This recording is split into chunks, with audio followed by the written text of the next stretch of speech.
મહેમાન પ્રિય શિક્ષકો અને મારા વહાલા મિત્રો, આજે 26મી જાન્યુઆરી છે. આજે આપણે આપણા દેશનું ખૂબ મહત્વપૂર્ણ દિવસ ગણતંત્ર દિવસ ઉજવી રહ્યા છીએ. આ દિવસ આપણને રાષ્ટ્રીય ગૌરવ અને દેશપ્રેમની ભાવના આપે છે.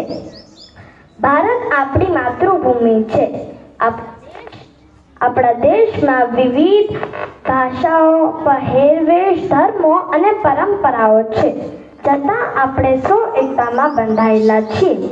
આ એકતા જ ભારતની સાચી શક્તિ છે.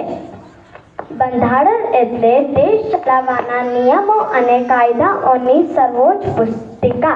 તે દરેક નાગરિકને સમાન અધિકાર આપે છે અને ફરજો પણ સમજાવે છે.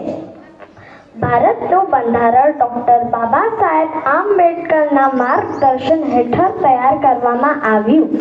એ ઈચ્છ્યું કે ભારત એક ન્યાયી, સ્વતંત્ર અને લોકશાહી દેશ બને, જ્યાં દરેક વ્યક્તિને સમાન માન મળે.